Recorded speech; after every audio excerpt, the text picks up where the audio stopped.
Good morning. I would like to share with us this morning from the Word of God.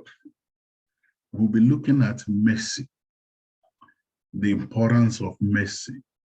So we'll be looking at the book of First Chronicle chapter 17, verses 11 to 13. First Chronicle chapter 17, verses 11 to 13. And it shall be, when your days are filled, when you must go to be with your fathers, that I will set up your seed after you, who will be of your sons, and I will establish his kingdom. He shall build me a house, and I will establish his throne forever. This is the Lord talking to David towards the end of his life. Verse 13, very, very important. And I will be his father, and he shall be my son. And I will not take my mercy away from him, as I took it from him who was before you. This is the most important verse. I will be his father, and he shall be my son. And I will not take my mercy away from him, as I took it from him who was before you. This is the Lord talking to David, saying, it's time for you to go. David was trying to build the house of the Lord. And the Lord said, no, you're too bloody. Your hand is too bloody. So I will allow your son, one of your sons, to build the temple for me. And the most important thing here is that God says, I will be with him. My mercy will be with him. He said, I will not take away my mercy from him, as I took it from the one before you, referring to King Saul. Saul was ordained by God to be the king of Israel. But along the line, he messed up. So the mercy of the Lord was taken away from him.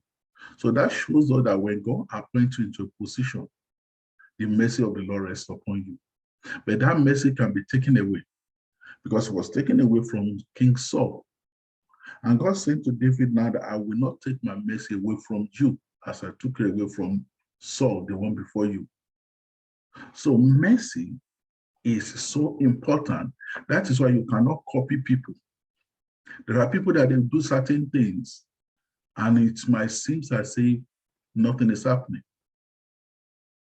If you try half of it, the consequence, the punishment might be severe upon you. Because God is God of mercy. He said, I will have mercy upon who I will have mercy. And I will have compassion upon who I will have compassion.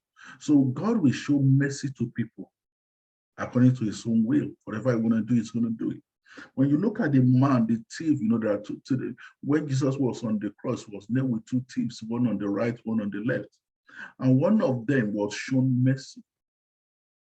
Jesus said to you, today you'll be with me in paradise. That was mercy. Look at the life of Peter. Satan was trying to destroy him. Jesus saw it and prayed for him. Jesus said to him, say, Peter, Satan has been trying to sift you like wheat, but I've prayed for you that your faith will not fail. But when you return, meaning your faith will not fail. You are going to go through persecution. You are going to go through certain problem. But you will come back. You will not die in that situation. I remember an incident that happened in my life some time ago. And the Lord spoke to me in a revelation. He said, something's about to happen in your life. And I will not let you die in that situation.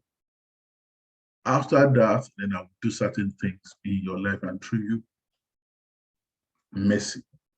Let us look again at the book of Genesis chapter 19, verse 16. Genesis 19:16. This is about Lot and his family in Sodom and Gomorrah, when God tried to destroy Sodom and Gomorrah. But because of the mercies of the Lord, because of Abraham, the mercies of the Lord upon Abraham was extended to Lot. So let's look at verse 16. So, and while he lingered, the men took hold of his hand, his wife's hand, and the hands of his two daughters. The Lord being merciful to him, and they brought him out and set him outside the city. When God was trying to destroy the Sodom and Gomorrah, Lot has been living there for quite some time. So God said to him, we're going to destroy this place. Live with your family. Because he has been there for some time. So, it can happen to anybody. Say, I'm going to leave my property, I'm going to leave everything. So he's supposed to just leave everything and go. He was lingering, was, sluggish, was, slowly doing things. And the angel were ready to carry out God's instruction. Bible says they took his hand and the hand of his daughter and the wife and dragged them out and leave now because of mercy. If not, all of them would have been destroyed. So mercies of the Lord is so important. Very, very, very, very important. Please, this one, I want us to pray. I want you to pray for yourself. Say, Father, please do not take your mercy away from me. Have mercy upon me. When you pray every day, you cry unto God for mercy. He's a merciful God. Please shower me with your mercy, oh God. And please do not take your mercy away from me. Whatever the situation, you are not perfect, I'm not perfect. We will make mistakes. No, we want to, but we'll just sometimes make mistakes because we're still human. Nobody's perfect. But when things happen, you cry, say, Father, please shower me with your mercy. And please, all the days of my life, do not take your mercy away from me. Do not take your mercy away from me. I'm alive today because of the mercies of the Lord. A lot of things has happened. I've done all sorts of things. This has happened, but because of God's mercy. So that's our prayer point. Say, Father, shower me with your mercy. And please do not take your mercy away from me. The Lord be with you. The Lord continue to shower you with his mercy.